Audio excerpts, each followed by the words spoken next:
Okay. So good afternoon, everybody. Well, good afternoon, Prof. Taiwo, can we start the class? Yeah,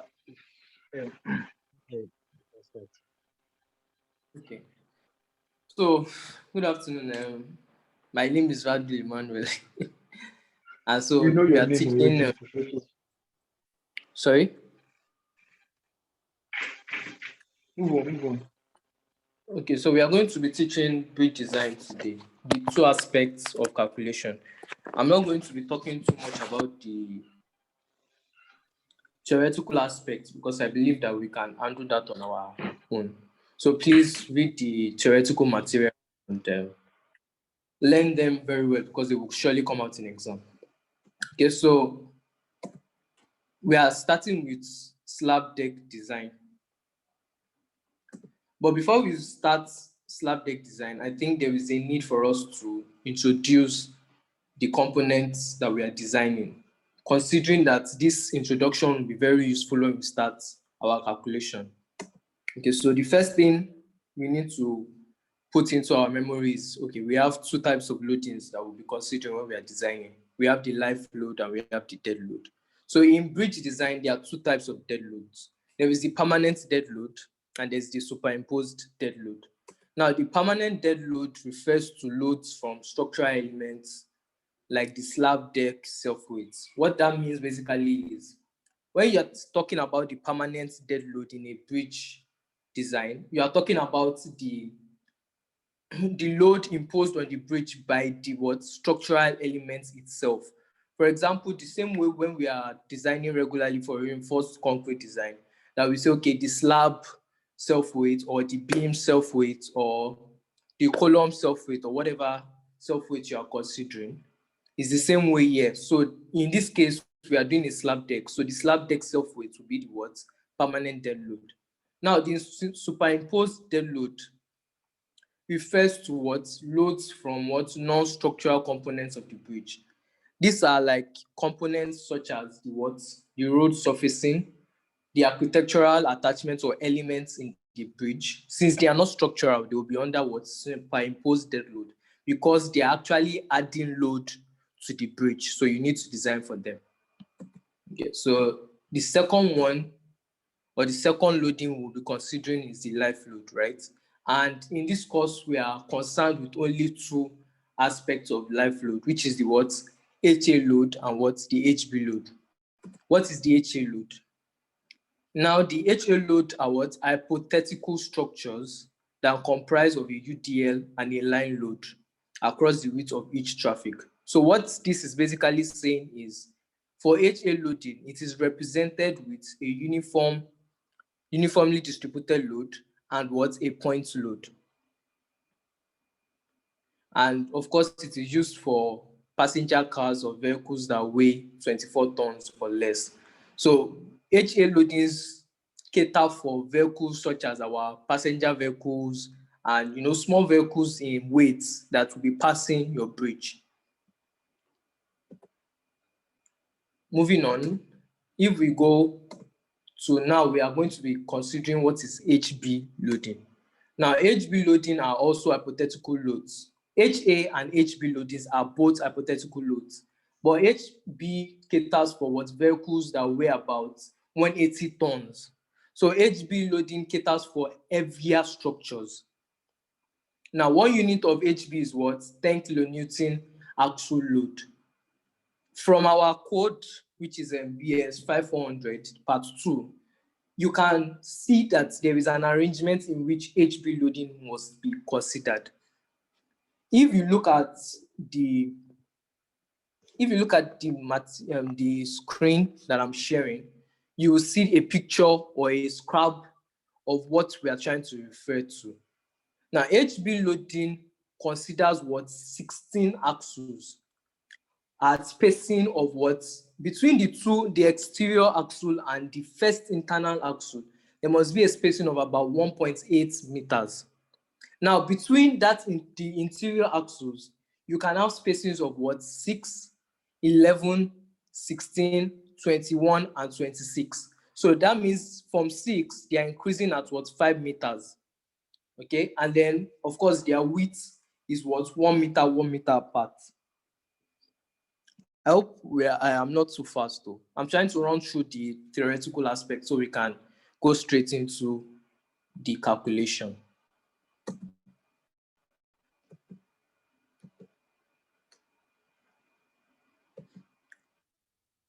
Okay, so initially, like I said, 1 HB loading is what? Equal to 10 kilonewton axle load. So if we are considering a motorway or trunk road, we have 45 units of what? HB loading, which means we have 45 times 10 kilonewton on that HB. Then principal load will be 37.5 times 10. The public road will also be what? 30 times 10. Usually the man gives us these parameters, but if you want to learn them or want to put them into memory, it's also fine.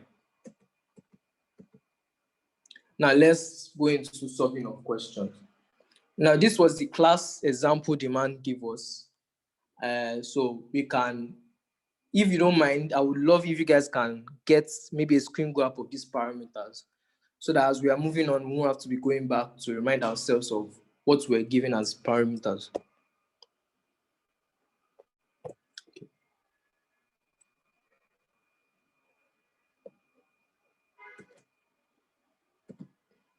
Okay, so there are some load factors we need to know.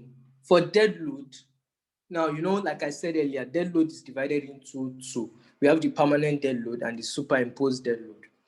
The permanent dead load has a factor of what? 1.15, while the superimposed dead load has a factor of 1.75. Life load, on the other hand, we said, okay, they are also divided into two for our course. We have the HA and we have the HP. The HA has a factor of 1.5 and the HP has a factor of 1.3. This will come in relevance when we are trying to find what the design moments of each of the dead load and the life load, as you will see in the later parts of this slide. Now, a solution of the question. When we are looking at our question, they told us that we have a surfacing depth of 100 millimeter and we have what? A slab depth of 900 millimeter. Therefore, when you add the two of them together, it shows that your deck depth will be what? 1 meter. Now you can now use that for your calculation of your dead load, since you'll be needing the depth to calculate your self weight of both the deck slab and the surfacing. For the deck slab, of course, the unit weight of concrete is 24, and then the depth of the deck is what? 0.9 meters. The same thing will also be done for the surfacing. We have 24 for concrete, and of course the depth is what? 0.1 meter. Now when we compute these figures, we can then add them together to get what? The nominal dead load. Now this dead load is what we are going to be using for our computation.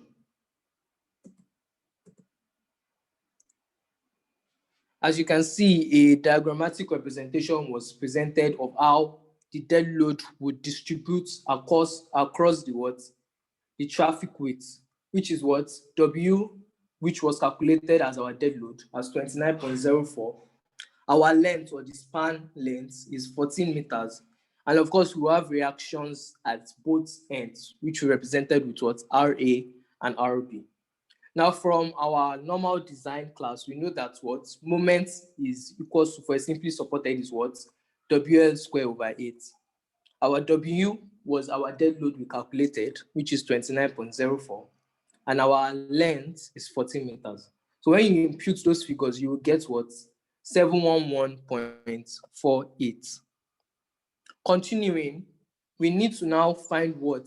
The maximum design dead load moment. Now, this is the moments we are going to be using when we are providing what? Reinforcement. So from our knowledge of what? The factors, we know that the factor will be 1.1, and then it will be multiplied by what? The nominal moment, which we calculated as 711.48.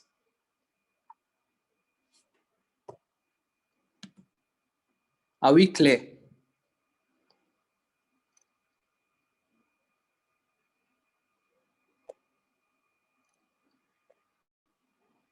Hello, Yes, sir. are we clear? Yes, sir. Yes, sir. Yes, sir. Okay, Yes, so yes. Thank you. moving on. Now, for every load that we are going to be calculating for doctor, we need to what? Draw the shear force and the bending moment. So in order for us to what?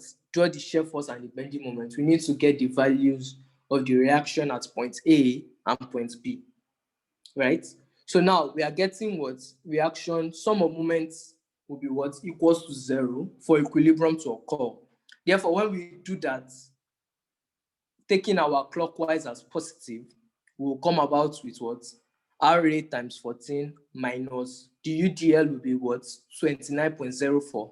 And then you multiply by the length, which is 14. And then from the centroid of the UDL to point B, it is what?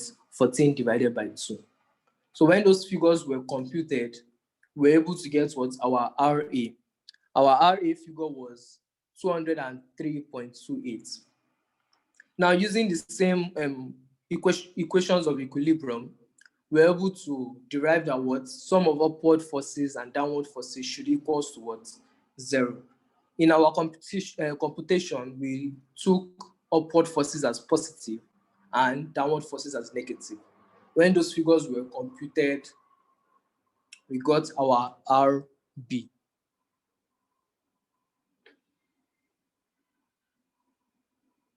We got our RB as what? 203.28. As you can see, RA equals to what? RB. And this is because there is only a single load, which is a UDL. So the load is what? Evenly distributed across the what? Span of the deck. It was represented in a diagram for easy understanding. Now, from there, we can calculate. Yes? Randle. So I want to ask, I want just to be sure. So you are saying that in the exam, for every moment you find, be it deadly, be it HB, you should always do something like this picture you have seen on the screen. Like we should always show the BM at not at the end. Okay, so for me, I would advise that if you have the time, do it. However, if you do not have the time, just move on to your calculations and what have you, if it is not specified.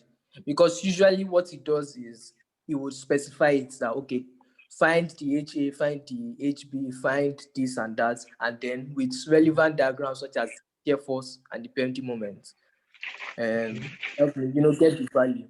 So with that kind of instruction, you already know that you have to draw your bending moment and your shear force. But if the instruction is not there, then I'd advise that do the calculations first, try and solve other questions. Then if you have the time, draw your bending moment and your shear force. Right. Thank you. Okay, so can we move on now? So the shear force and the bending moments were derived as thus. Okay, so of course we found the M max, which is easy for us to compute. Now, our life load. Like we earlier said when we were defining HA loading, we said it's a combination of what? UDL and a point load. Now, in this aspect, there's something I apologize, there's something I forgot to put into the writing. If we're not given our W, in the question we're expressly given that W equals to 15 kilonewton per meter square. But sometimes that will not be expressly stated in a question, but there is provision for it in our code. Now, the code says that for span lengths above what? 30 meters, we can use the W equals to 151 into brackets 1 over L raised to power what? 0.475. Was that understandable? Or do I need to show it?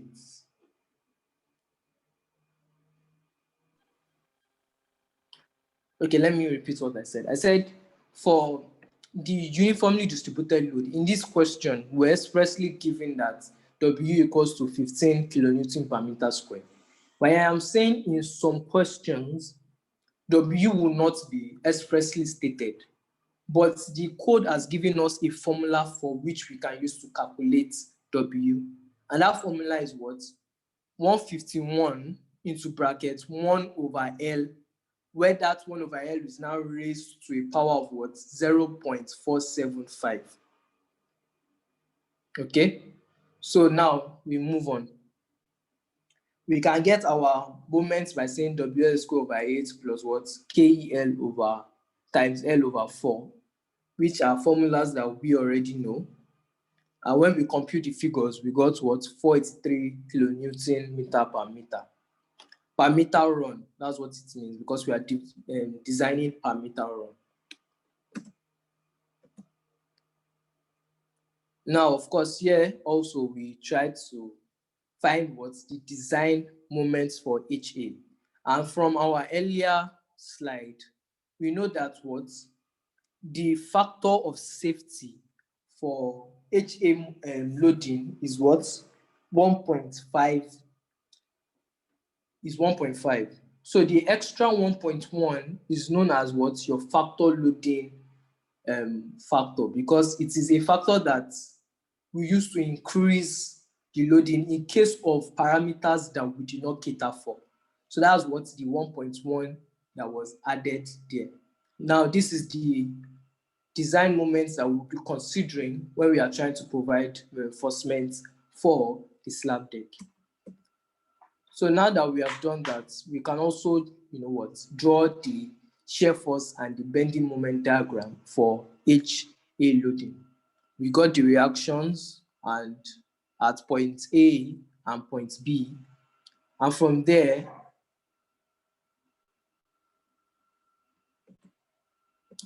a shear force diagram and a bending moment diagram was derived. So now we can go to HB loading. Sorry, Randle, sorry. Sorry Yes. for interrupting. Can I check? Can you show me your shear force analysis for that previous shear force diagram I just saw now? I want to see Actually, the I did analysis. not.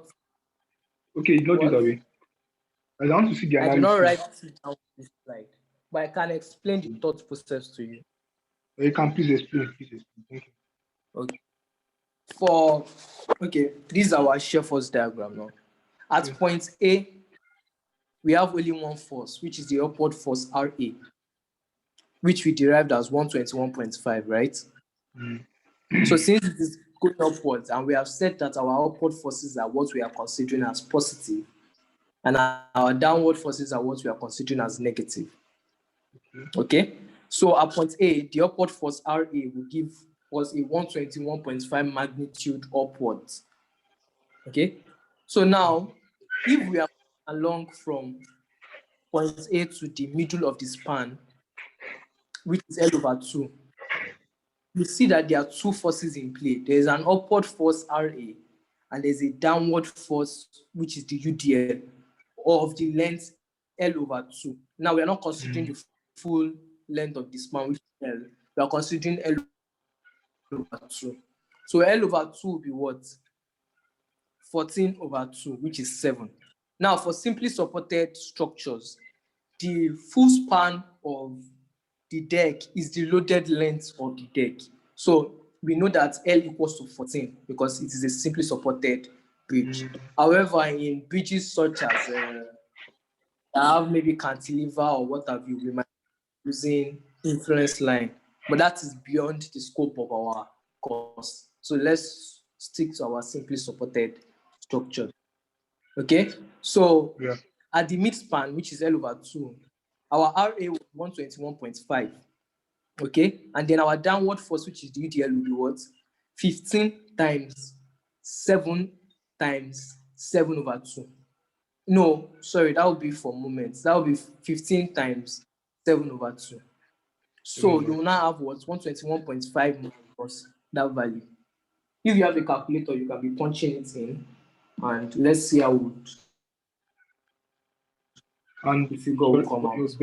for your bend moment diagram, like you know, people have different combination. Some people like you took your own to be upward positive. Can you hear me? Hello? Yes, Can you hear me now? I was saying that um your Benomen diagram for Dr. Ojuku. I can I hear mean, like, yeah. So for Dr. Ojuku, is it compulsory we make our diagram upward and positive? Because the you. one I know is downward is negative for Benomen. No, it is not. It's just my own way of drawing. Okay, okay, fine. You can use, but just make sure you like indicate, because my own now, I showed my upward, I put positive there, and my downward I showed the negative, so that anybody who is looking at the diagram would understand the convention I'm using. All right, fine. Do you understand? Yeah. Okay, so let's move to our HP loading. Now we have the HP. Yes, in the question we're told that what it's a 6-meter HB vehicle, which means that the spacing between P2 and P3 is 6 meters. Now that's the figure that can change from ranging from 6, 11, 16, 21, and 26. Okay, so in this question we're given 6. So that's what we are going to be using to calculate. Okay, so this is how the diagram looks like. Now, there is a very, very important thing you need to know when you're calculating HB moment. The standard is the maximum bending moment of a simply supported span occurs under the inner axle when the vehicle is positioned such that the midspan bisects the distance between the centroid of the load and the nearest axle. Now, I tried to interpret that statement in a diagram. What this statement is basically saying is that at this inner axle P, which we represented as P2 initially, the maximum bending moment occurs under it, or at that point, which is where I wrote X in the diagram. It occurs at that point when the vehicle we are considering is positioned in such a way that the midspan, that means the middle point of the whole span, which in this case would be what?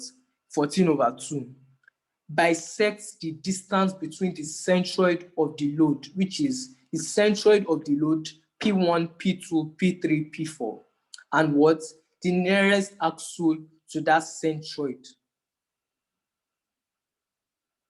This is something that is very important, and we must not make an error when we are computing. So we need to understand the interpretation of the rule. Now, I will say it again. I would go over it one more time.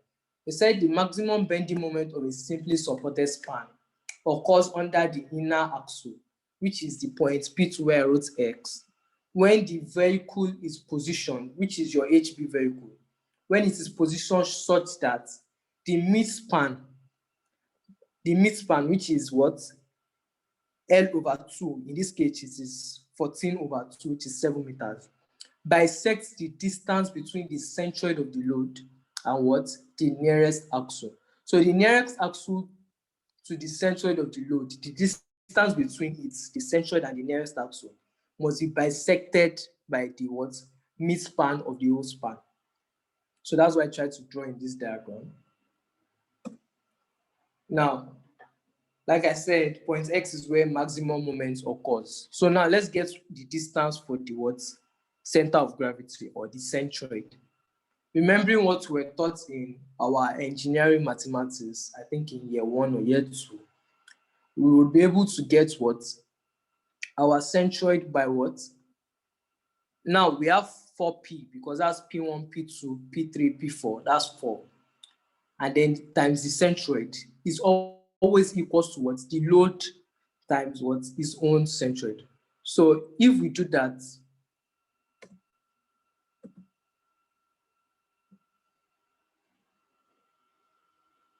Okay, yes. One more thing. Now, we were told that when we were computing, we know that 4px equals to px1 plus px2 plus px3 plus px4. Now, what exactly is the value of p? Because we have not actually computed that figure. So when we do that, we need to remember that what we are designing for is what? A public road, which was stated in the code as what? 30 units of HP.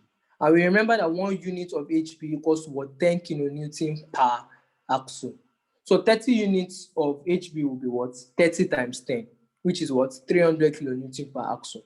And we need to remember that we have what? How many axles? 4 axles that we are considering in our calculation. Okay, so if we consider 4 axles, 1 axle will be what? 300 divided by 4, which we got as what? 75 kilonewton. Therefore, the value of P is 75 kilonewton. And as earlier stated, P1 equals to P2 equals to P3 equals to P4. So that means every point load at that point has a value of what? 75 kilonewton. Now, we can now find what? Our centroid value. Sorry, Randle.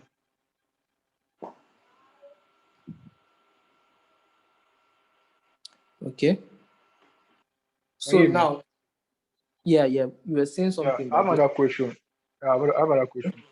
You know this HB load when you apply it on the bridge. Now my question is that diagram in the code, design code, that this diagram that was drawn there, because we have like that diagram, a new diagram talking about which diagram? the one of the one of the one that they showed the axle and Oh, like okay, the okay, arrangement, okay. general arrangement. Now I've been trying to like I get the concept, but I'm trying to like see the real life application of this. Like I'm trying to see it like in the real sense as far. Is it this? Yes, this one. Now, are they trying to talk about Okay, like a truck or something? okay. Because I know that you have to see a truck that is about, let's assume, let me see, 21 meter long. That's the spacing between the the two inner axle. It's very, very rare to see something like that. So I'm trying to imagine like what is this diagram trying to represent, first of all. I understand the axle and the wheel. Is it trying to represent maybe a truck or something? Or Yes, it is how? actually trying to represent a vehicle, like an Okay. hypothetical vehicle, where normal vehicles have that long spacing in between, even if it is a trailer or what have you. They are usually two Yeah. tire wheels that are closer together. You get, and then Okay. there's that long. So in the case of HP, what HP is now saying is, okay, we can't start designing for every type of vehicle that exists in this life, So we just pick but we the can worst create condition. what? That means you are saying that since it's very, very obvious, we cannot just design for other cars, but in design we just consider all those like the main trucks, like all those big trucks now. Just design Exactly the for them. worst condition. So once the Worst worst condition is condition. catered for, everything under would go. Okay. All right. Yeah, so that's what they are trying to represent here. Okay. Okay. I get now. Thank you. Okay, so let's move on.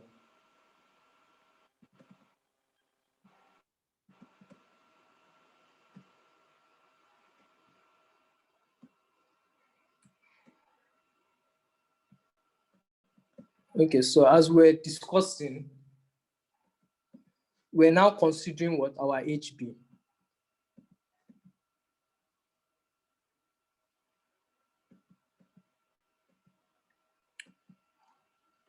So now we have gotten our centroid load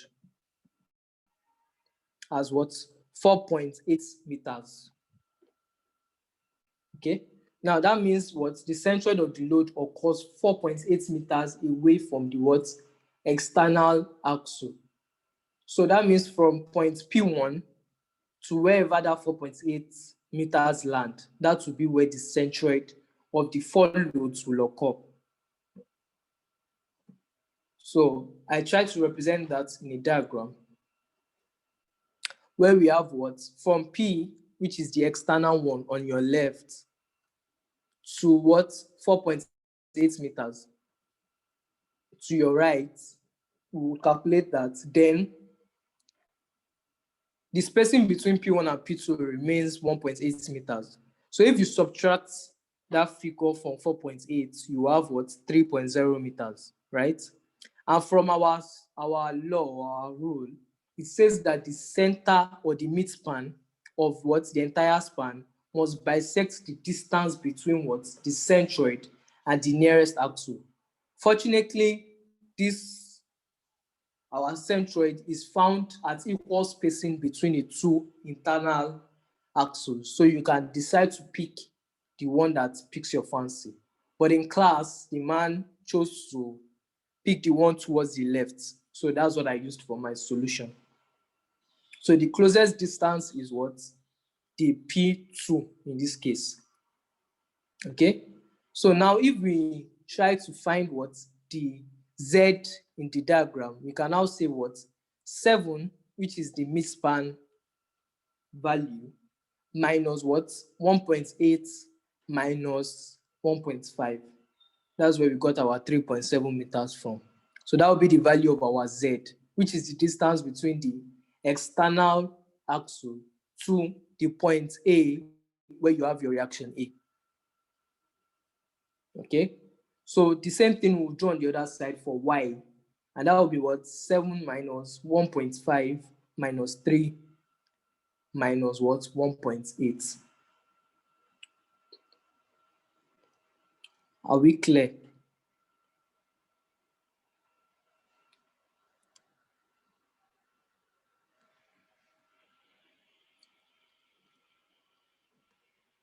Okay, so we'll move on. Now, we will take moments for our bending moment and our shear force. We have to take moments across a particular point.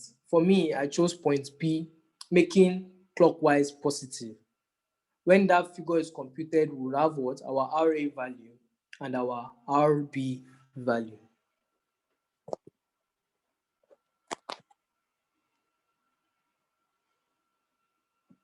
And of course, from there, we can get our maximum moment.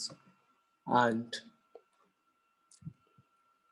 now, when we get our maximum moment, the same way we factored our HA, which was what? 1.1 times 1.5 times the value from the nominal moment. We have to do the same thing here because we are going to be picking a design moment in this case. So that'll be what? 1.1 times what? In HB, our factor of safety is 1.3. So that'll be 1.1 times 1.3 times the moment we calculated here. So that figure gave us what? 733.9. Now, comparing the life load values that we got, the value that is higher, which means the value that will create a worse condition, was what? HA. So therefore, we would be using HA moments for our calculation because what will work for HA would definitely work for HB in this case. Okay. So now, for our design moment will now be the sum of the factored dead load and life load that we have obtained and would have a value. And from there, we can get our what? Shear force and our bending moment diagram, which was here, derived here. And then we can also now provide for reinforcement. Now, this is something that we are used to already. Our normal K equals to what? M over BD squared FCU, according to what? BS 8110. Our D, we can get our D from, H minus C minus what? The diameter of the bar over 2. Now, I chose a diameter of 32 millimeters, and the figure and the cover was given to us from the question as what? 60 mm. And we got what? 924 for our D. So now we put that in to get our K. And when we computed, our K was what? Lower than 0.156, which means that what? Compression reinforcement is not required, and therefore it will be designed as a singly reinforced structure. Now we can also use that to get our Z. Our Z equals to what? LAD. And our LA is what? 0.5 square root of 0.25 minus what? K over 0.9. And of course, when you compute such figure, our K in this is what? Our 0.061, which we obtained. And you will get your LA. Now, since Z equals to what? LAD, our Z will be what? 0.9269D. And the value of our D we calculated was what? 924. Okay, so now we will now be multiplying what? 0.9269 times what? The value of 924. And you will get your Z. And of course, you will get your area of reinforcement applying this formula. And you can now use your table to provide. So now that is the end for the main reinforcement for this topic. You can also now provide what? Distribution reinforcement, which is what? 0.13% pH. And you get your what? Distribution reinforcement you provide. So that is the end of slab design. I hope everybody understood what we're discussing about. Yes, thank you.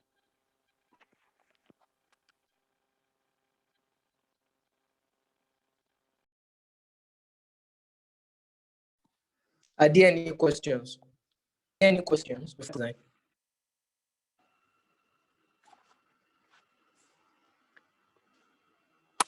Okay. So no questions so far.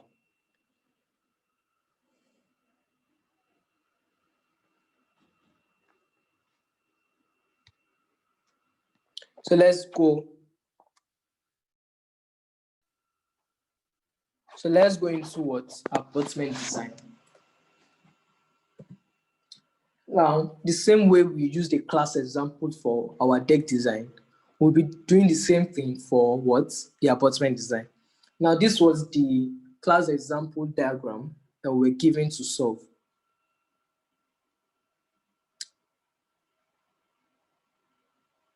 Okay, so now we have seen the diagram and we can now proceed to what? Profile solution for it. Now, the question gave us what? The requirements or what? The values that we'll be using to compute. It gave us that the live load is what? 120 kilonewton per meter. The dead load also was given to us. The density, breaking force, HB, surcharge load, and what? The concrete cover was given to us as 50 mm. The soil bearing capacity was 300 kilonewton per meter square. And what? Our phi was given to us as 30 degrees. The coefficient of friction is 0.4. Fy is what? 460. And FCU is what?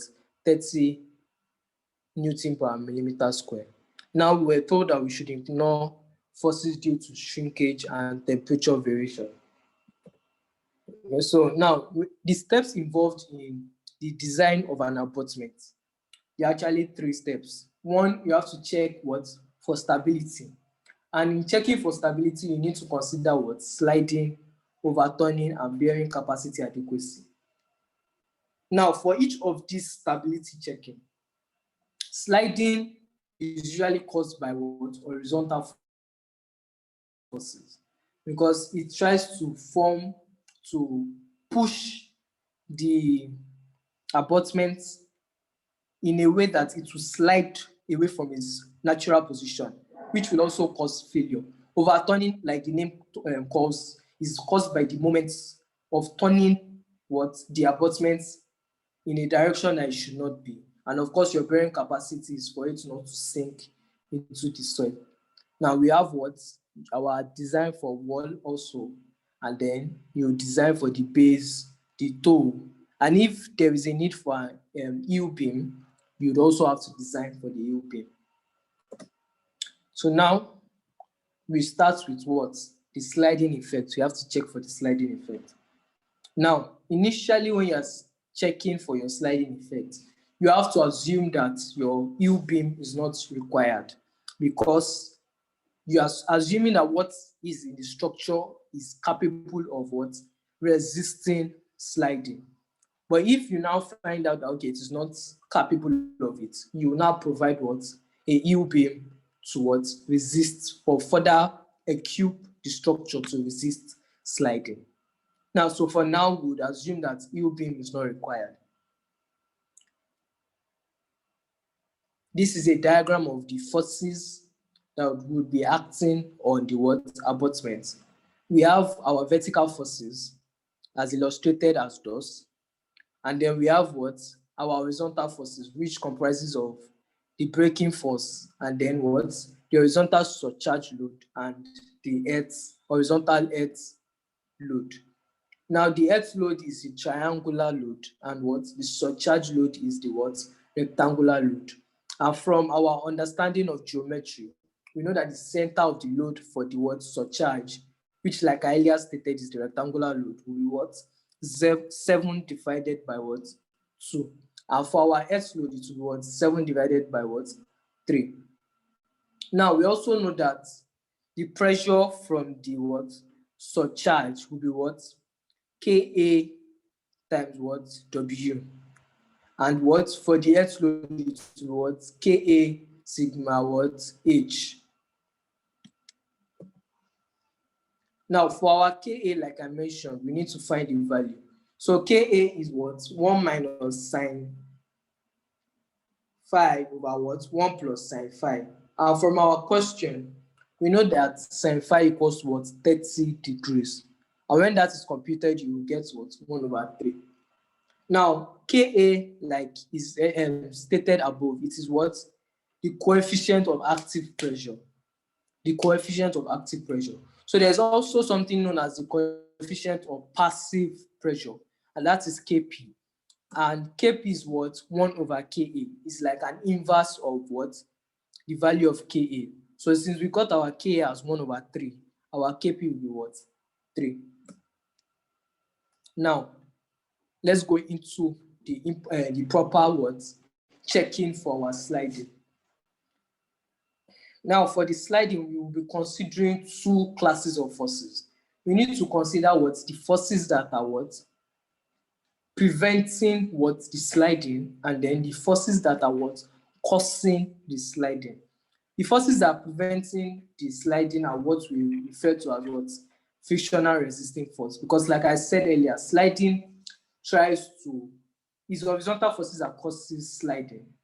So they try to push the abutment horizontally away from its position. So that gives us what?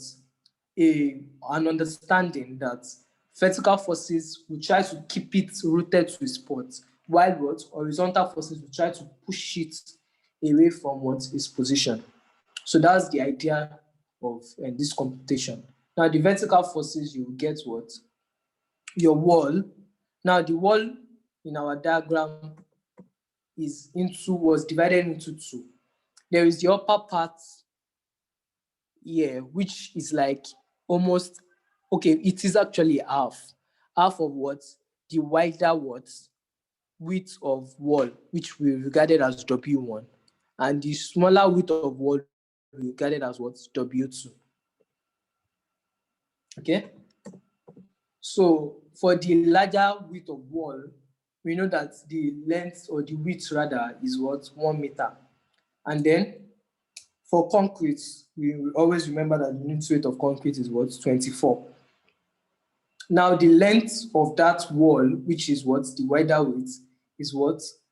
5 meters. 5 meters. So when we multiply those values, we got what? 120 kilonewton. And of course, the nature of the force is that because it is a permanent dead load, which means the wall will always be part of the abutment. Okay, so it's not a temporary load, or it's not a load that can change over time. the dead load will always be there, which is what, in this case, the permanent dead load, and is a part of what? The structure. So because of that, the permanent dead load would always what? Occur to resist what? Sliding. So that's why we have 120 there. And the same thing was applied for wall 2, knowing that, okay, we have 24 for concrete, the width of the wall is 0.5, and what? The length of it is what? 1 meter. When we multiplied those figures, we got what? 12.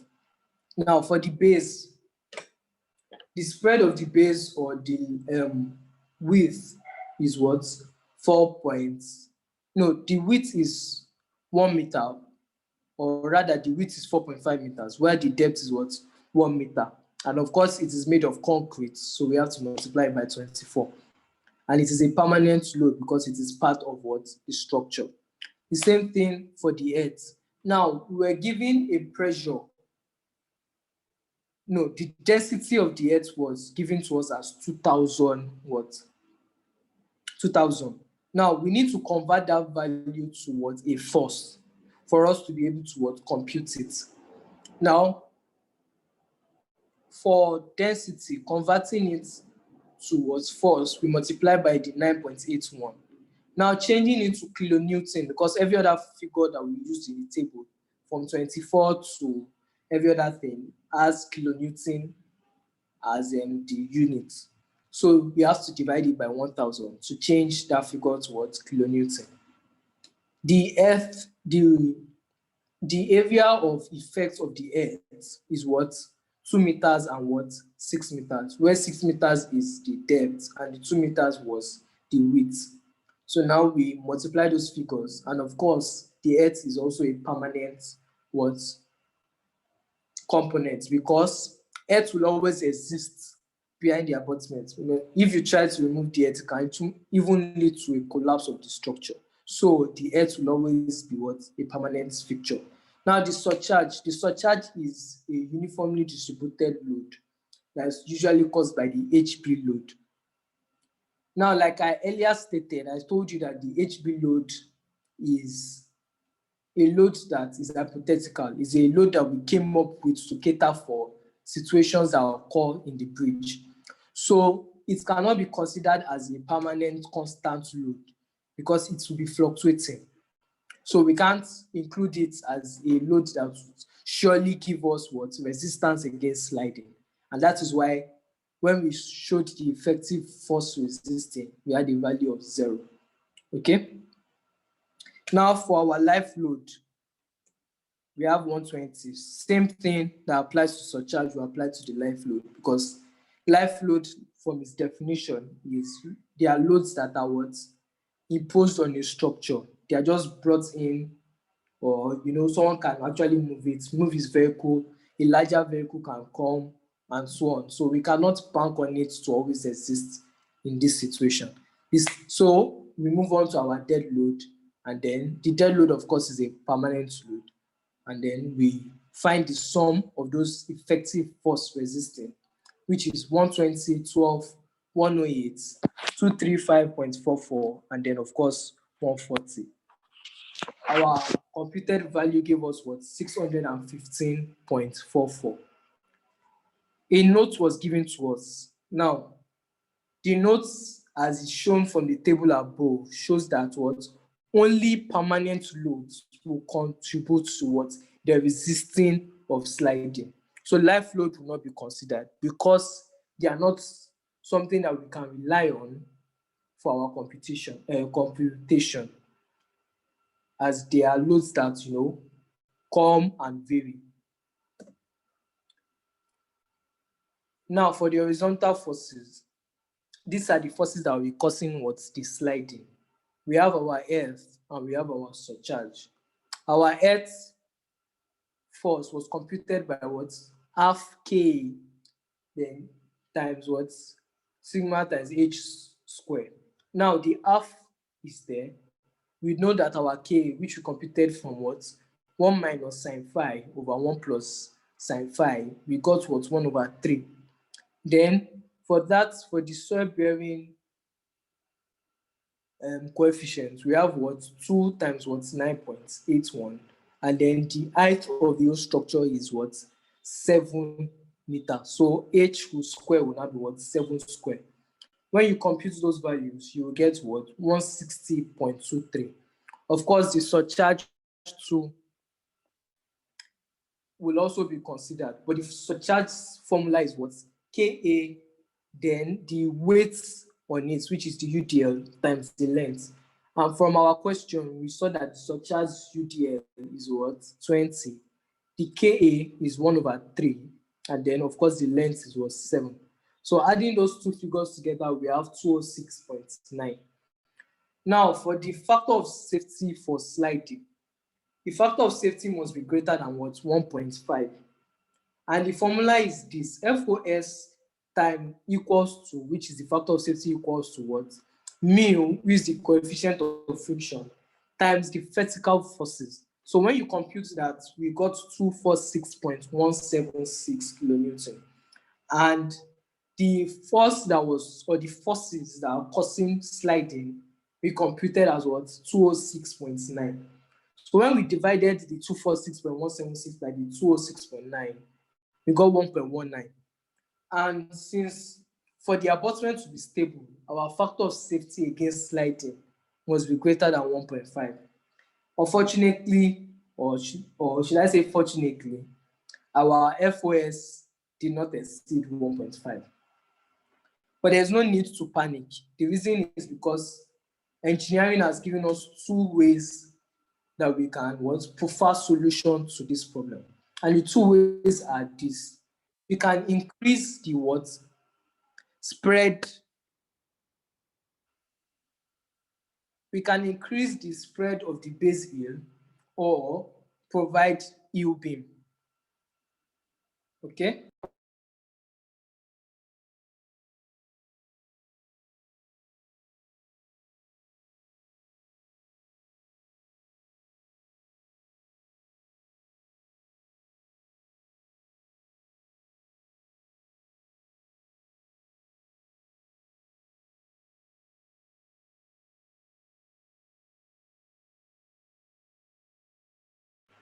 So now, when we look at those two solutions, for us, we decided to pick what? Heel beam, provision of heel beam. So now, how is the heel beam provided? I have shown a diagram indicating what? A representation of where the heel beam will be located. And because of what? We are providing the heel beam to provide what? Extra frictional resistance towards sliding. We need to compute how much resistance do we need, or how much resistance will be sufficient to prevent sliding. Now that is computed by saying what? The 1.5 there is the factor of safety that must be exceeded for sliding, for the abutment to be safe under sliding. Now what we got was 1.19. So we have to subtract it and find the difference. So now we are finding the difference because we need to know what is remaining for us to get towards the acceptable limit, which is above 1.5. And then we now multiply it by the sliding forces, or the sliding effect, which we computed as 206.9 earlier, from the horizontal forces. Okay, so when we now get that, we saw that the value was 64.14. Now what that means is this: FP must be greater than 64.14 kilonewton. That means the force provided by the heel beam must be greater than that 64.14. So when we use that in our computation, we saw that okay, FP equals KP, this h square over 2. Now, the reason we are using KP is because the heel beam will be providing a passive pressure, and KP is the coefficient of passive pressure. And from our earlier computation, we saw that Kp is equal to 3. And then your soil bearing effect will also be 2 times what? 9.81. And then your H in this case is what we are trying to find, because we need to know what depth of U beam we will be providing that will be sufficient for what? Resisting or providing additional forces to resist what? The sliding. So now we have the figure as what? 29.43 H squared. Now FP must be greater than what? 6.14 for it to be sufficient. So if we are going to be calculating, we can equate 29.43 H squared to what? 64.13. So the H value we'll be getting there will be the minimum value of H that will be required for us to at least get 64.14. So as it was computed, we saw that the minimum value of what? H that will be needed to what? Provide at least that 64.14 that we need, but the 64.14 that is extra, we saw that the H was 1.476 meters. Therefore, we can provide a value above that 1.476. For us, we decided to choose 1.5 meters. You can choose 1.6, you can choose 1.7. But also, you need to remember that you have to also be economical in your design. If you are seeing that, okay, the least depth you need is 1.47, and you are providing 2 meters, it shows that you are providing more costs, or you are incurring more costs for the client. So we chose what? 1.5 meters for our own. So when we inputted the 1.5, we saw that our FP value was actually what? 66.2175, which is sufficient because it is greater than 64.14. Now we move towards overturning effect. We have catered for sliding effects. We are moving on to overturning effects, and then we'll go towards the bearing pressure. Overturning effects.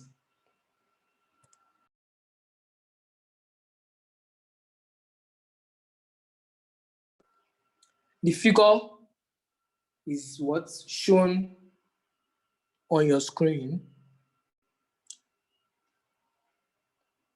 And what it means is this: all forces are what? Taken towards the toe. That means we are taking moment of all forces to the toe. So for the vertical forces, for wall 1, for example, the wall width is what? 1 meter.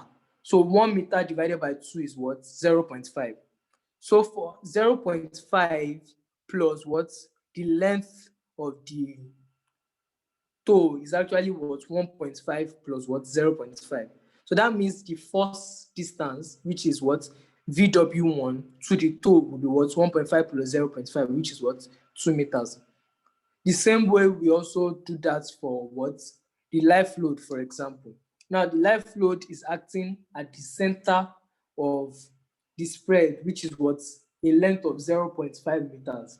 So acting at the center, it will be what? 0.5 divided by 2, and that's 0.25.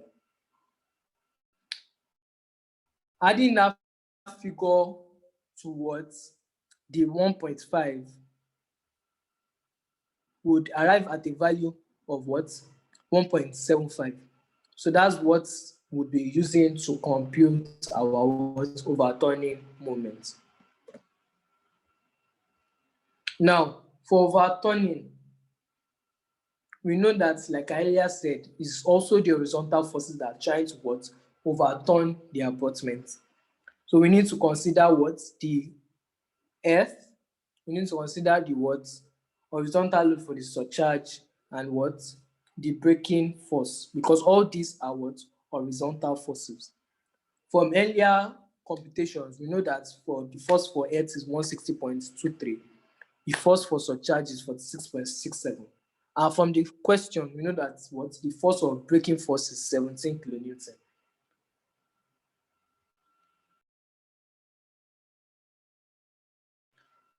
Now, our HE, we are going to be taking the lever arm towards the toe. And for the Earth, it is a triangular what structure, which shows that the centroid will occur 1/3 from the base. So 1/3 from the base is what? 7 divided by 3. The same thing for the surcharge. The surcharge is rectangular, which means the centroid will occur at what? 8 divided by 2, which is what? 7 divided by 2. And that's what we considered when we were doing this. For the braking force,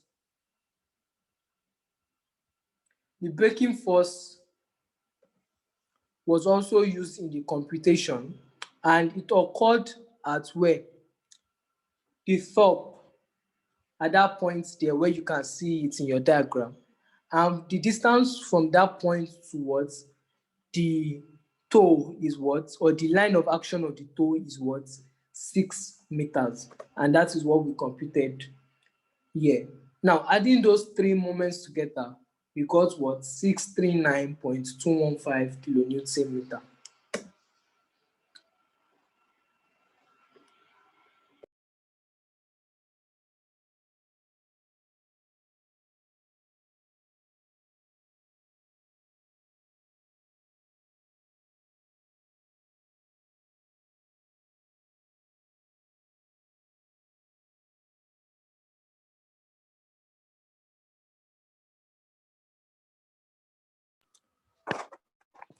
Okay, that has been analyzed. Now we can now look at what? The vertical forces.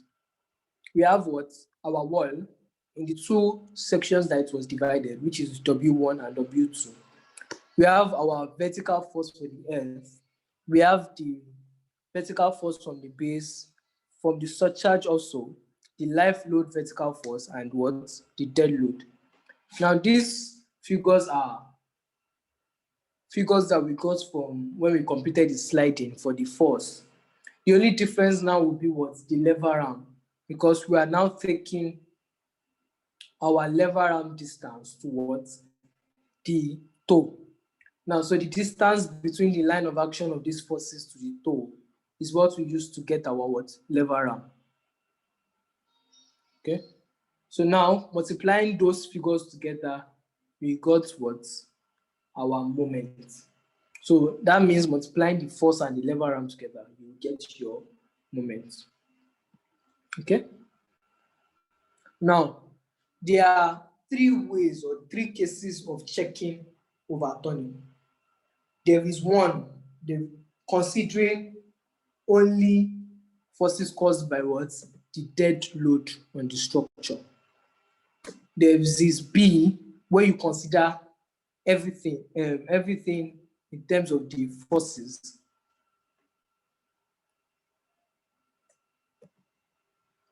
Okay. And there is another one where you consider, okay, no, the second one was when you consider everything in terms of the moments. Now, the third one is when you are considering what? Just the important what? Forces, which is what? Everything here, just the important forces, just, you have your horizontal forces, HE, HS, and your braking force. And then also you have the forces from here, which we calculated as 775.44. And then that's your third case. So let's start from the first case.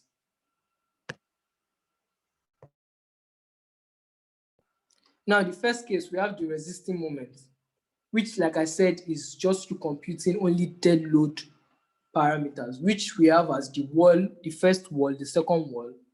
We have the earth, which is a dead load, and you have the base. Every other one will be computed as what? Fleeting loads. So they will not be added towards the what? Resisting moment. Okay. So now the one that is now causing overturning is what? The one caused by what? Horizontal forces, which we calculated together. For the horizontal forces, it is only the earth horizontal force we consider as what? As a load that is always existing. And that will be what? 373.87.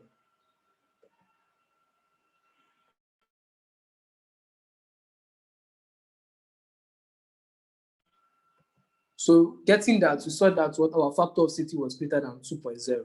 So for case A, the abutment is safe. We also use case B to evaluate what the abutment, and in this case, we would add everything together for both factors, which is what the horizontal and the what vertical. The moments of those two, when we add them together and then we divide, we saw that okay, it was also greater than what 2.0. So for case B, the abutment is safe. Now for case 3, we'll be considering what the forces that will be causing sliding, which are the horizontal forces, and the forces that are trying to what resist sliding. Now you need to also note that since we are provided heel beam, we need to consider the heel beam when we are providing forces that will be what resisting the sliding in this case. So that's why FP was added to what the value that we got when we compute our what vertical forces, because FP would also be what providing resistance to sliding. Now, the reason why sliding is also considered for overturning is because sometimes sliding and overturning can occur simultaneously. So we need to also look at that in case B. Okay, so we saw that it is actually 1.68, which is greater than 1.5. Now we are going for what possible bearing pressure failure.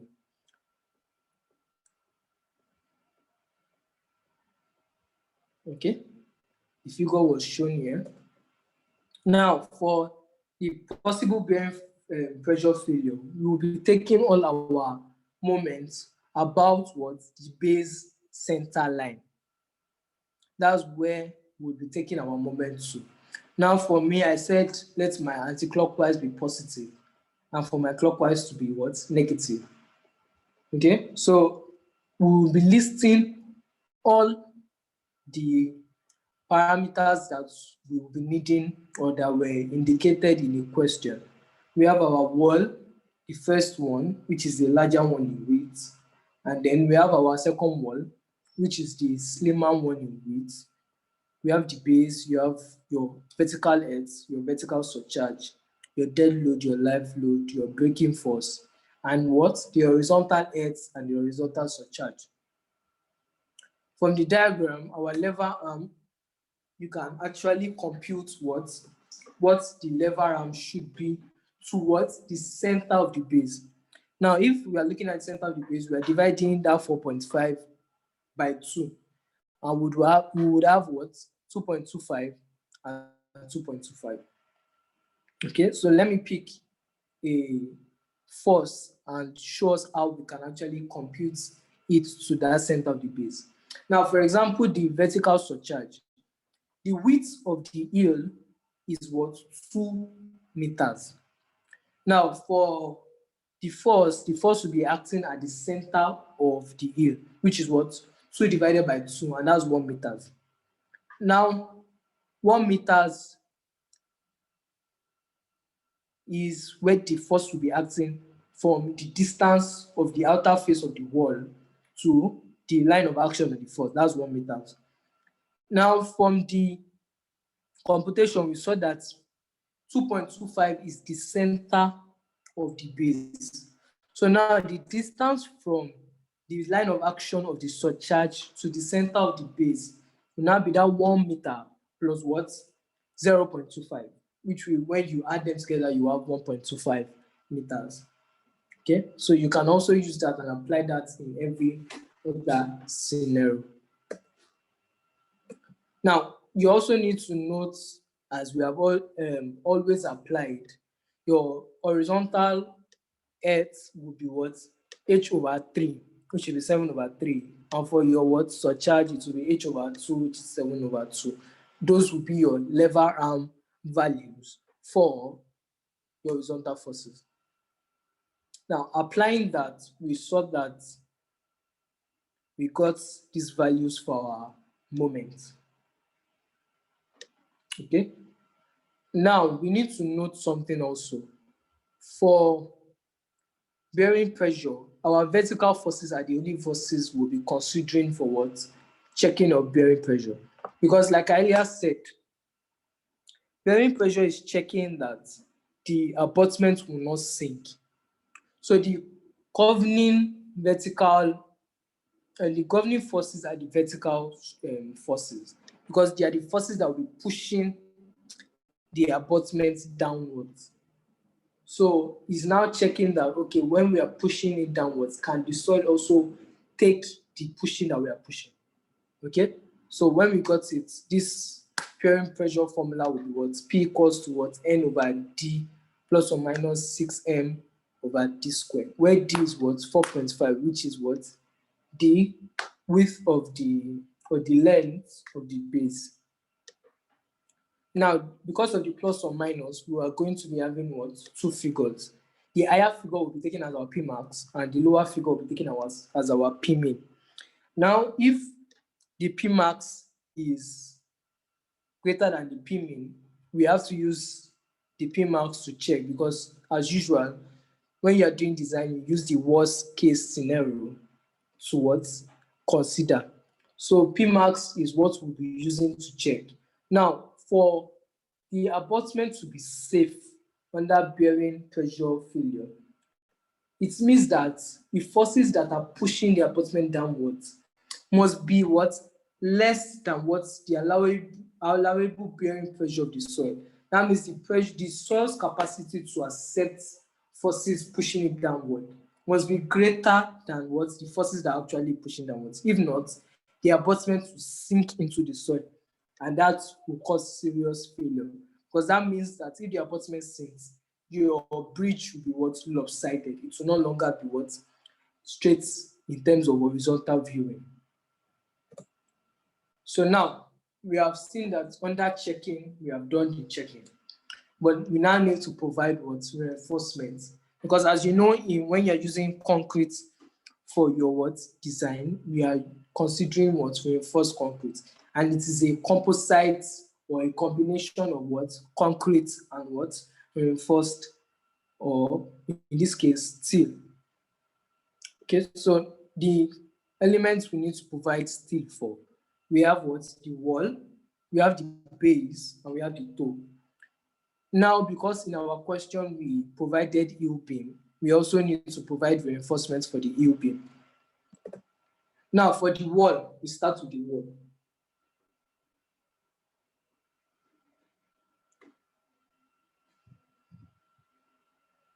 We'll be taking what? All our moments to the baseline. Now, the baseline in this case is not 4.5 divided by 2. It should be what?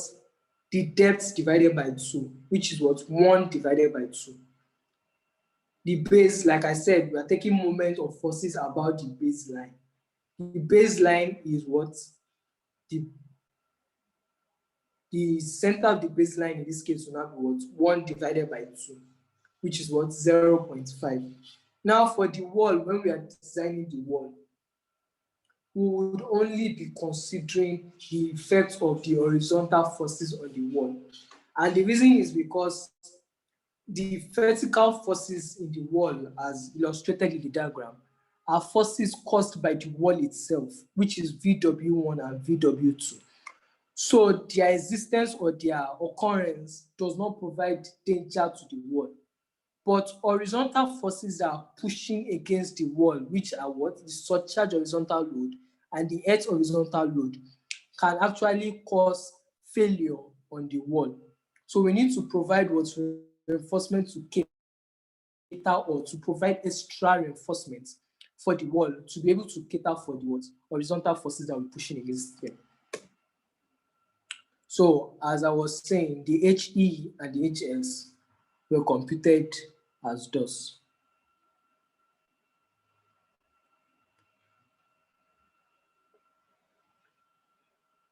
Okay.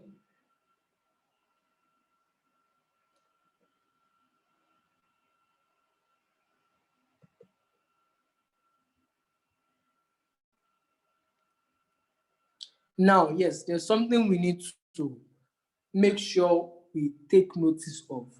When you are designing the wall, unlike before where H was equals to 7, where we took from the top of the wall to the bottom of the base was what we're considering fully. We are designing here only for the wall. So we need to only consider what? The length, or in this case, the height of the wall. And the height of the wall itself is 6 meters. So we are only considering the effect of the horizontal pressure on that 6 meters. Okay? So that's why it is H equals to what? 6 meters, not H equals to 7. And when you compute your figures, you will get your M. Now it's time for us to provide reinforcement. Of course, our reinforcement equals to what? K equals to M over BD squared FCU. And then you get your Z equals to LAD. Your M was gotten from the what? Addition of the two horizontal forces that can actually provide what? Or actually cause harm to the wall. So when you find the sum of those figures, you get 716.595. And you use it to compute what? Your reinforcement. This procedure is a procedure that we have applied in what? Our concrete design from year 3 or year 2. So it is a procedure we are familiar with. Now, also you can provide distribution reinforcement as what? 0.13% BH. Now, things we need to consider or things we need to know. Load factors for abutment loads. If the structure is a concrete structure, we are using a load factor of 1.15. If it is a fill or a surcharge in the vertical direction, we are using what? 1.2. But if it is backfill or surcharge in the horizontal direction, we are using what? 1.5. Any other consideration that we are not sure of, we can use 1.1. Now, for the base and the toe,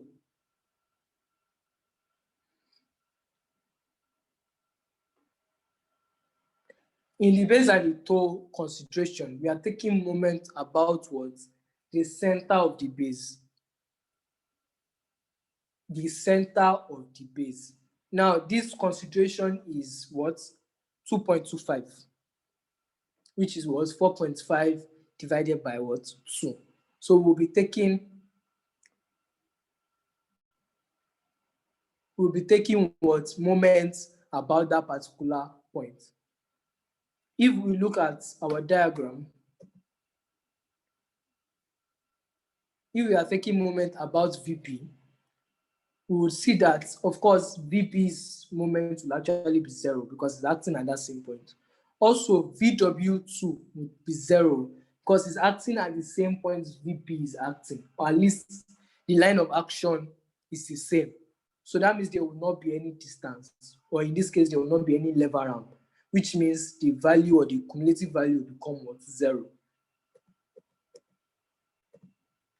The figures are then computed thus.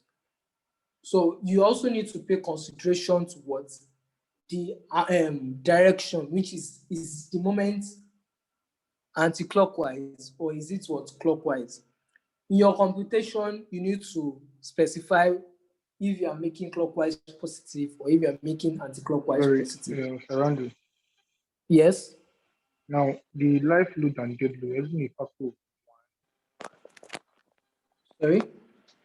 the life load and dead load, there isn't a factor of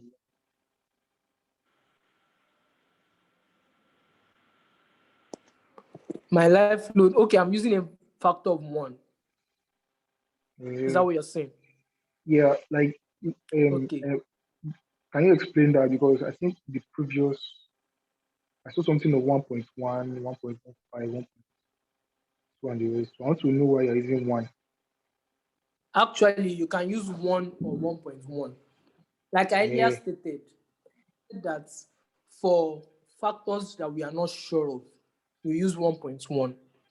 Okay, but in my discussion with the doctor, he explains that the life load and the dead load are not considerations.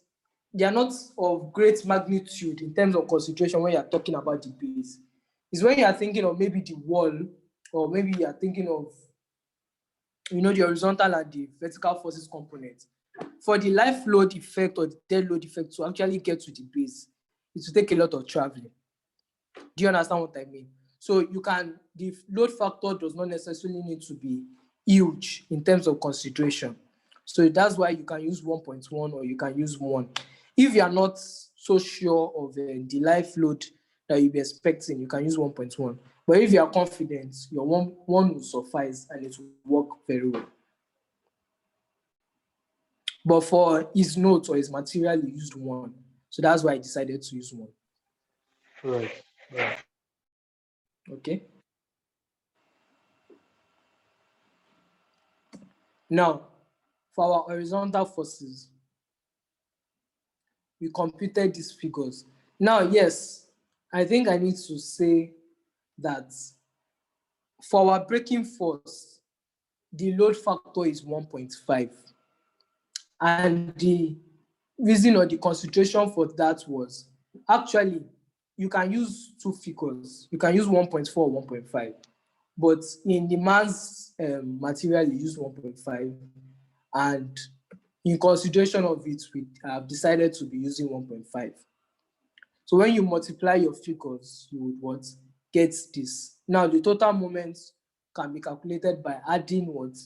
The moments caused by horizontal forces and the moments caused by what? Vertical forces. When you sum them up, you will get what? 464.1625. That figure can then be used to, using our what?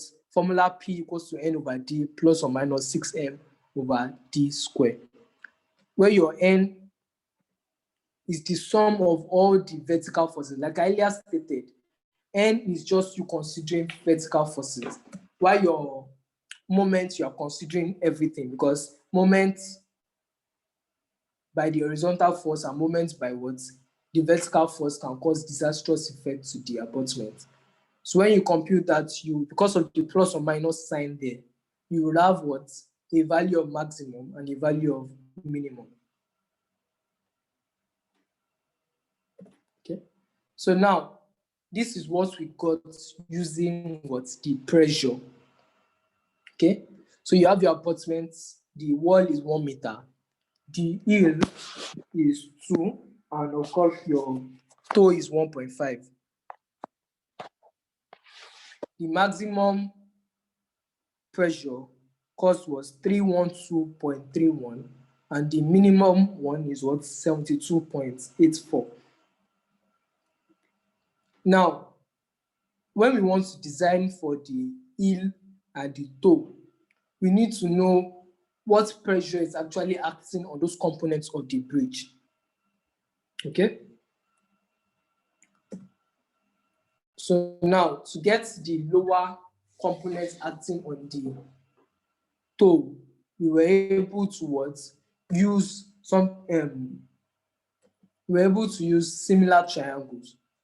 Now, of course, looking at the dotted line, it has divided our lower consideration into a rectangular and what? A triangular component. Now, the rectangular component has a depth of what? 72.84. But the extra components of where X exists and where Y exists has to be computed and then added to that 72.84. So getting that, we can use similar triangles. Now, the similar triangle is what was tried to be illustrated down here.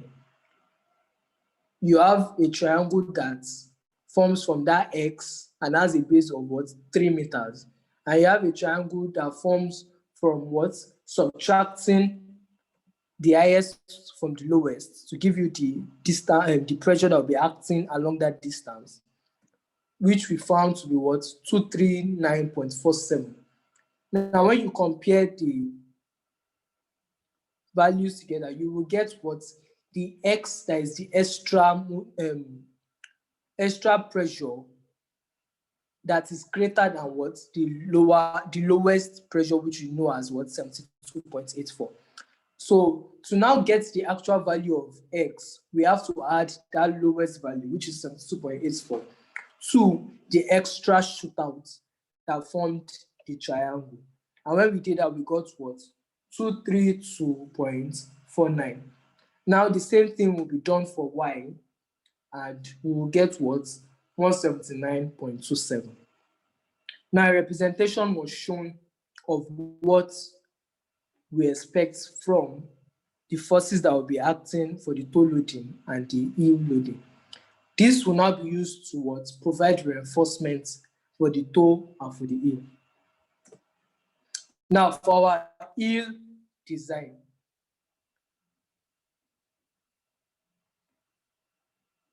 we will be taking moments about what? The stem, the center line of the wall. You get? So the stem is what?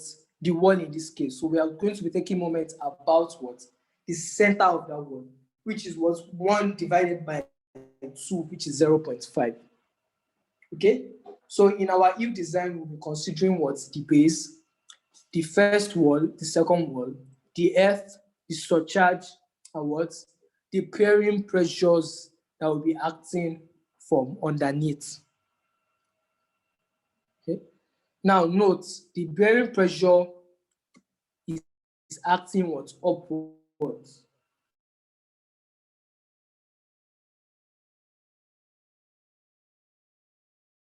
Not downwards.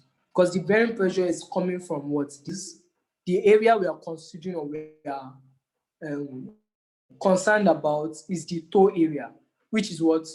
2, or the heel area rather, since heel design we are doing it. So now be what? 2 divided by what? 4.5 times the force that we normally expect on the entire expanse of the base is 108. So we have to find the portion or the portion of that entire base force that will be acting on the heel. So that's the reason for the 2 over 4.5 times the entire base force. And then of course, when you compute that, we saw that we had what? 48.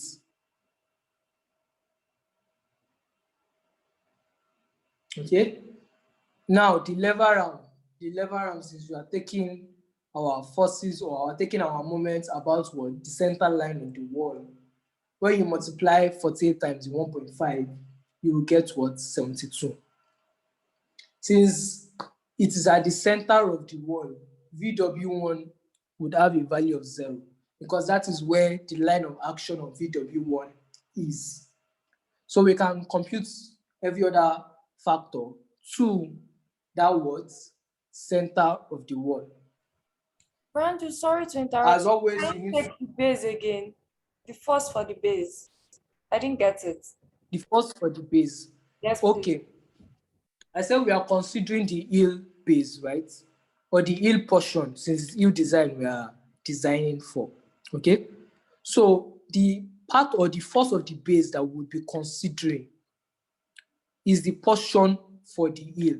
And from our question, the length of that heel, or let's say the width of the heel, is what? 2 meters, right? So now 2 meters is for the heel. The entire base length is 4.5 meters. So if we are going to find a fraction of what the entire, no, the fraction of the entire force that will be acting on the heel, it will be what? 2, which is the length of the heel, over the length of the entire base, which is 4.5, times the force that normally acts on the entire base, which is 108. 108 is a figure that we have been using regularly from the beginning. Even here, you can see 108 for the base. So for the heel, we are just finding what? A fraction of that 108 that will be acting on the heel exactly. So that's why we added that 2 over 4.5. It's clear. Thank you. Do you understand too? Yes. Okay. Okay, so that would also be used, and then we find our moment. Now you need to note your clockwise and your anti-clockwise. Because this base is, so now because the bearing pressure of the toe are acting upwards, if they are going towards the center of the wall, they will be acting in a what? clockwise direction. Unlike the other forces that are acting downwards, they will be moving what in an anti-clockwise direction. So you need to note that, because when you are adding them together, depending on the convention you are using, whether anti-clockwise is your positive or your clockwise is your positive, they would what be subtracted from each other, and then you can get your moment from there.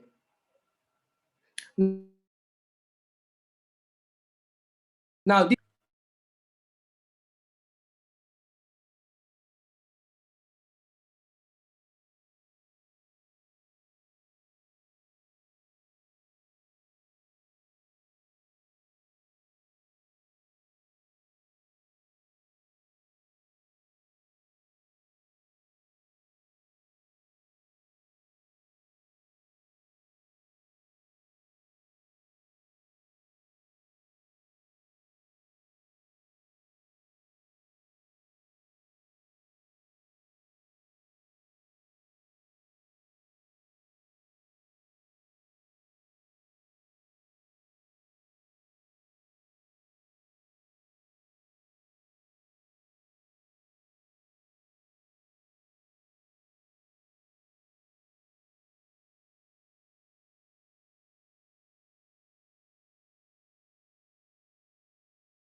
okay.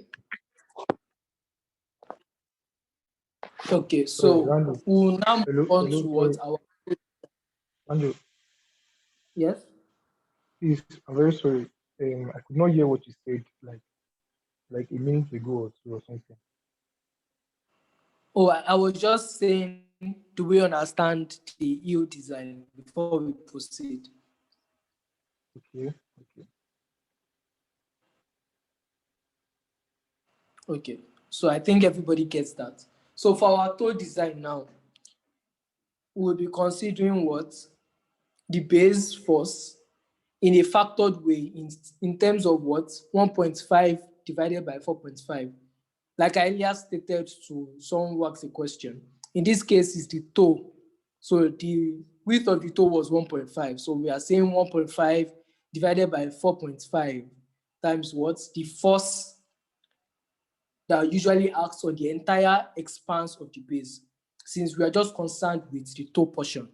Okay, so we got our 36. We are considering our life load, the dead load, and what's the bearing pressure 1 and 2. So when we compute those figures, now I think there's something I need to say. For our bearing pressure, we need to be what? Careful with how we calculate it. In our previous encounter with earth retaining structure in foundation engineering, we usually took it in the sense that the toe or the heel was extending into the center of the wall. But in structural engineering, the toe is the toe, the heel is the heel. So you're not taking your entire toe width to be, for example, let me just give an example, because it might be confusing if I try to toe width to be what? To have a length of what? 1.5. Now, normally in our previous encounter with earth retaining structure, we would say, okay, maybe 1.5 plus 0.5, that will now be the 1.6. Then you will now say maybe 1.6 divided by 2. But in structural engineering, it will be the 1.2. They will now add what? The 0.5 as a result of the distance between what? The face of the wall towards the center of the what? Wall. So that's what we are, the center of the wall, yes, yeah, of the wall. Okay, so it will be 0.75 plus 0.5 lever arm. The same thing will be applied for the life load and the dead load and every other component that we are considering. Of course, like I earlier stated, your moments direction, whether anti-clockwise or clockwise, is very important. From there, you can provide your reinforcements using the K equals to M over BD squared CD, your Z, and of course, your area of reinforcement. You can also provide what's your distribution reinforcement, which is what 0.13% BH.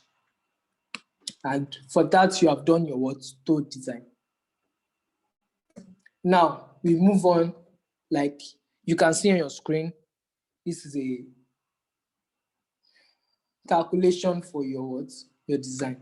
Now let's proceed to the U beam because I believe everybody can do the other parts for the toe beam, which is the provision of provide wide so spacing.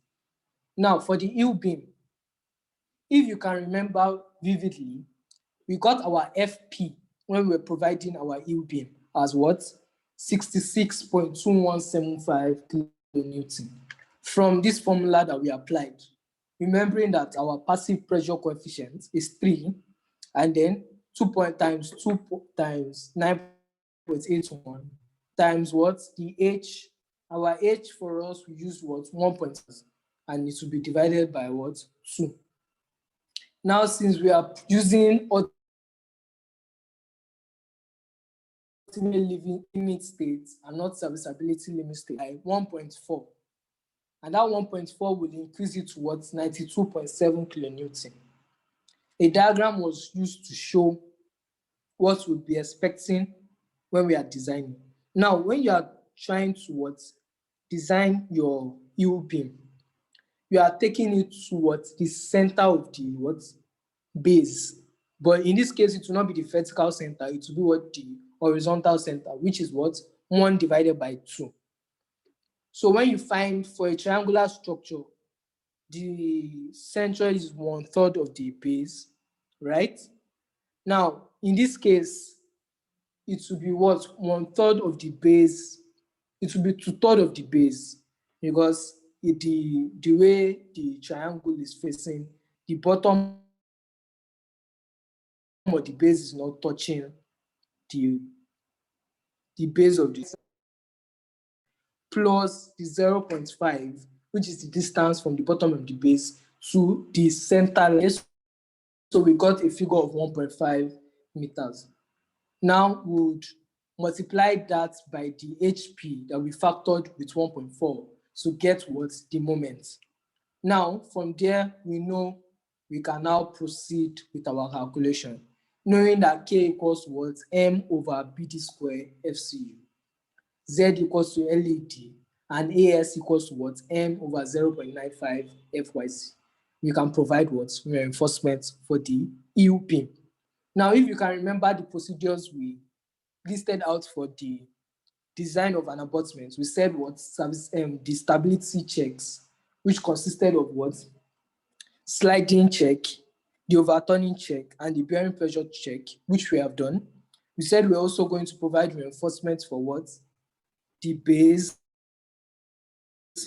the toe, the heel beam, okay, and the wall, which we have also done. So which means we are done for abutment.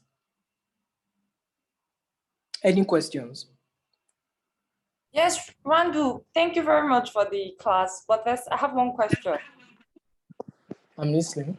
I think it's more of a design question than this abutment, but let's see if you can help me out. When we're designing for the wall, when we were calculating our AS in the material, we didn't use 0.95 FYZ. We used 0.87. Why? Okay, yeah. So now, that's a very wonderful question.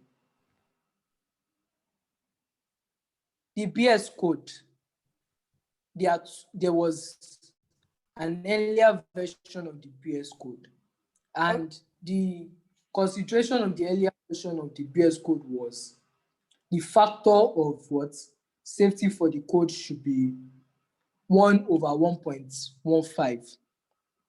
But the latest BS code said the factor for the area should be 1 divided by 1.05, which is 0.9 5, which we use generally or we have been using since our year 2.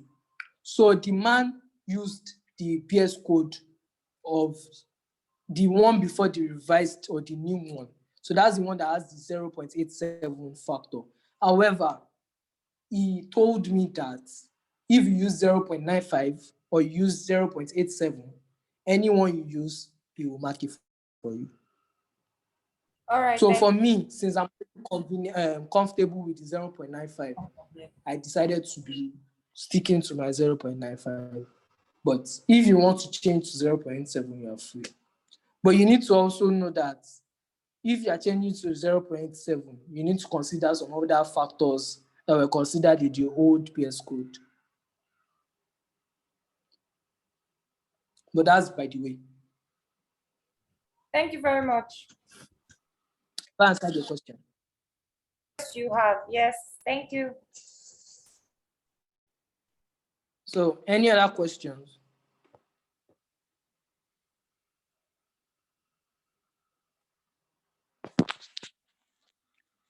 Okay, so I think that should be all for today's class. I will send a picture of